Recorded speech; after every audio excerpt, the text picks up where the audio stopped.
right, I'm going to move on to taking out a few cars here from their blisters because,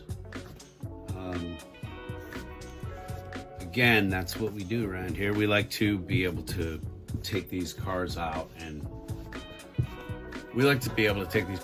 show the kids and let them mess around with them. I'll talk about them a little bit, but I will make a final pass over these cars and give you a better look without my commentary.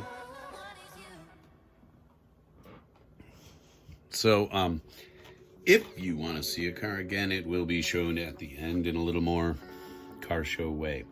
All right, first off is this Matchbox Nova. I had a friend of the family's who used to drive a car kind of like this, only it was olive green, and she drove it forever.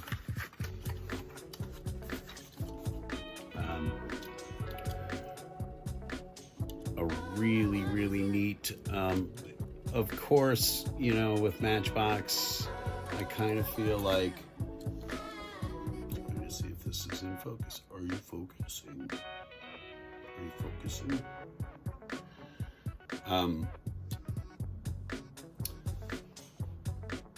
I kind of feel like Matchbox maybe goes a little extra mile when it comes to cars a lot of the time. The front end and back end of this are fairly plain, of course, just sort of running off of the undercarriage chroming, but you've got a separation of window. The front windows aren't there, but the back windows are. I kind of dig that representation of the windows because I never remember the windows on that car ever closing. Anyway, the Matchbox Nova. God. You know, I joke all the time that my wife is, I call her Dropsy, because she drops everything everywhere, and I think it's catching. Next up, I think you probably have seen me acquire most of these cars recently, but this is the silver Moon Eyes bone shaker, and so I bought one of those. I have one of those. Okay, the bone shaker is one of my favorites. Sometimes they have a roof, sometimes not. So sometimes you can see the interior and sometimes not. Ooh, good Lord, man. Come on. It's catching. But anyway, I love the bone shakers. That front end skull caught my eye as a kid, and it never let go. You know, I kind of like these rims that just sort of look like rivet flanges, which is probably what they are. But kind of cool looking, like very industrial, makes up with the same, you know, with the paint scheme and everything else. But there's, you know, Moon Eyes Bone Shaker. Again, probably, the Bone Shaker is probably one of my favorite cars when it comes to diecast. Next up, gonna open up this gasser. It's a Big Air Bel Air, and I've got all the other ones in this series. I am not necessarily an off-road fan so much, but these things are just chuggerific. They're huge. So I really dig them. Anything that's, you know, I just since I was a kid, any toy that was sort of beefy, you know, would catch my eye. And so this would definitely be a Hot Wheel that when I was younger would have caught my eye.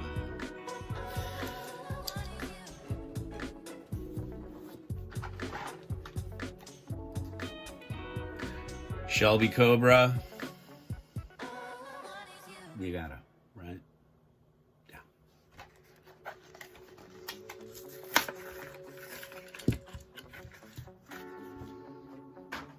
Again, I do this. I open cars and stuff so that if there are folks out there who don't, it's just, you know, it's a little bit of a pornography for you. But I love the paint job on this car. This was not a treasure hunt, but still really neat paint.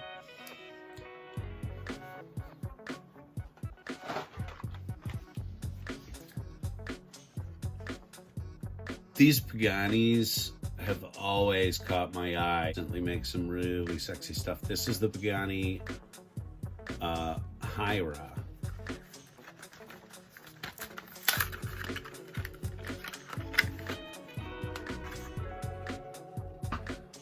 I do separate all the cardboard. Sometimes I'll take the image off of the cardboard. You know, I'll cut the image from the cardboard and use it in collage or other artwork.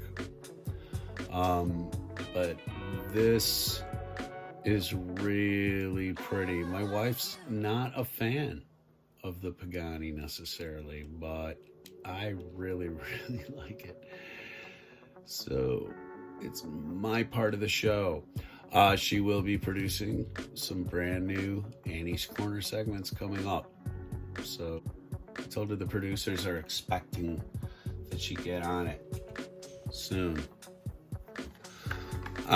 Okay, and here we go. Here's another little lengthy story, kind of like the Scarlet figure. Here's the Aston Martin V12 Speedster. When I first set my eyes on it, I thought, oh man, come on. But as I've seen it again and again and again and again and again and again, it's kind of gotten into my head. So I want to see it out of the blister. I said originally to see if it looks as stupid out of the blister as I feel it does in the blister. I may retain that. I may retain that opinion. It's kind of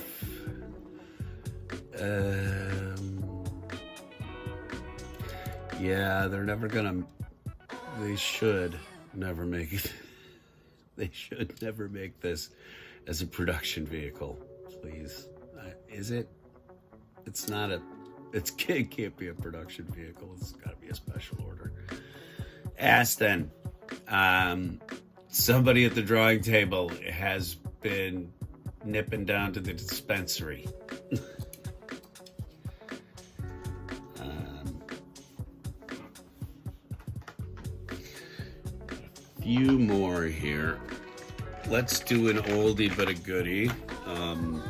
This is one that I got at the flea market recently, and it was really goofy.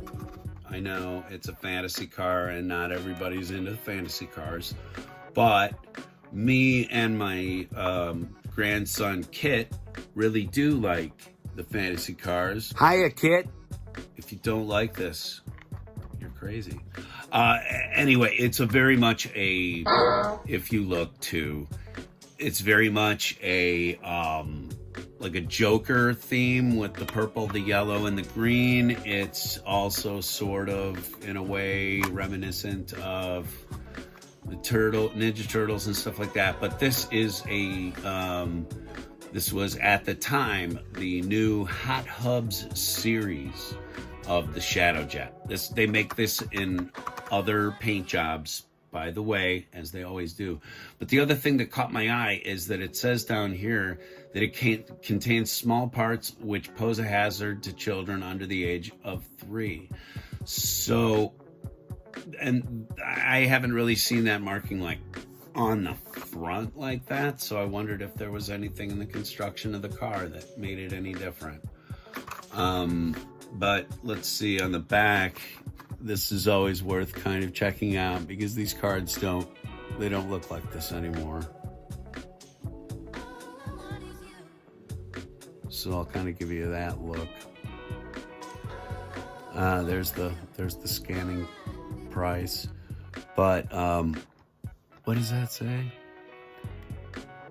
Consumer information. Oh yeah. There's a phone number there. Please don't call that phone number. But anyway, it says collector tip. In a wheel deal, some 1989 California custom vehicles that featured colored hubs have more than doubled their collector value in a relatively short time. So keep it on the card, kids. That's terrible. Collect it all. The more you get, the bigger your set. Look for this logo for the vehicles and accessories that work great with your set. Hot Wheels track system. And it says a whole different Hot Wheels collection. This series marked new this month. 3 series issued every 3 months. And they just, boy, they were working their program even back then. This is a 1994. So as of this filming, that's 27, almost 28 years old, this car. 28 years. It's been sitting in its blister for 28 years. It seems almost wrong, doesn't it? That's why we do it. I see you shudder with anticipation. All right.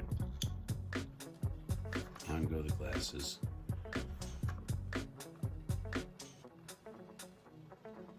It is an honor to do this, and unlike some other collectors, I could do the dab on the back and unbubble it and blah, blah, blah, blah, blah, but I'm not going to do that.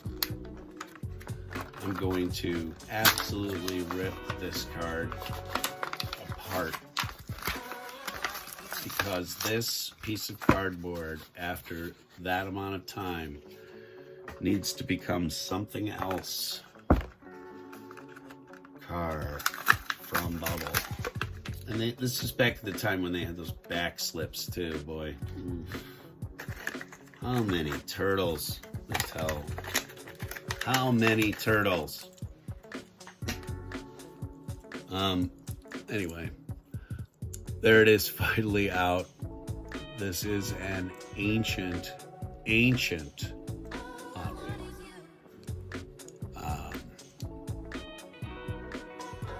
But it's really neat.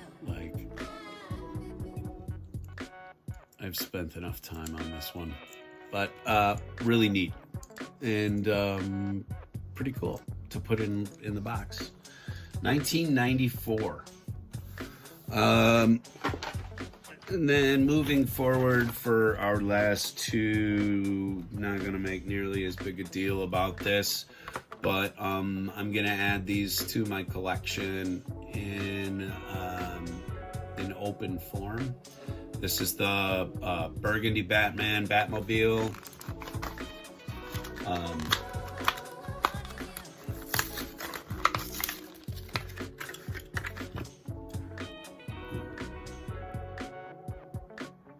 That's nice.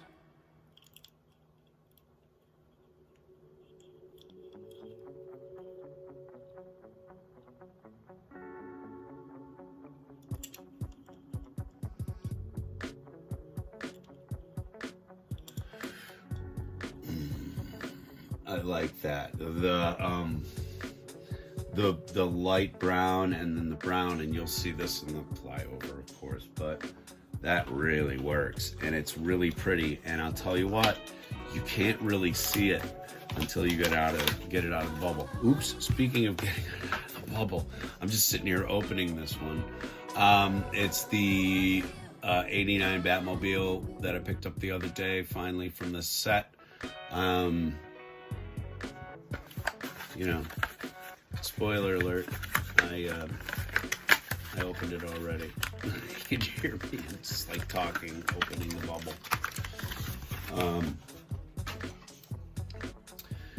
Yet another 89 Batmobile. I have quite a few of these now in various different scales, but this is my favorite cinematic version of the Batmobile.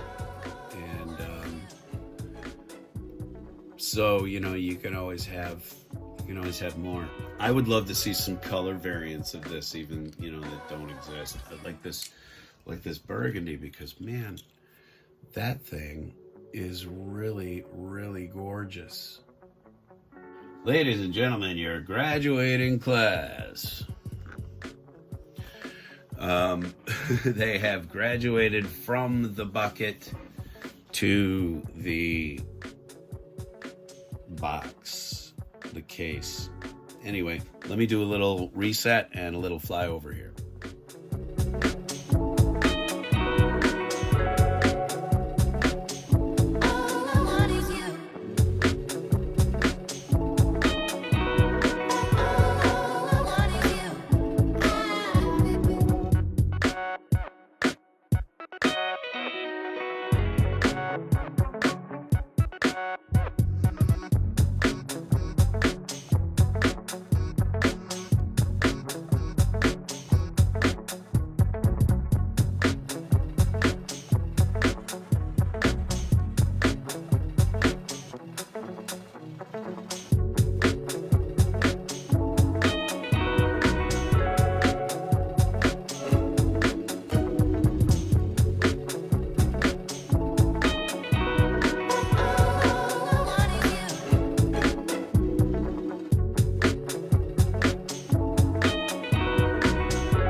Headed to dinner here, but it's been a little while since I've updated the advent calendar, so I thought I'd show you what's come through recently. That's my dog traipsing around. They have coughed up 3 cars in the first week, and they have coughed up 4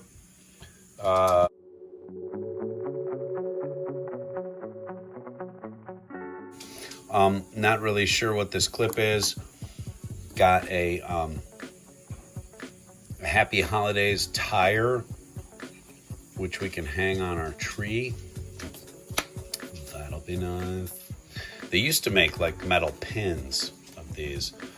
Then a drag race strip tower, and a little ramp.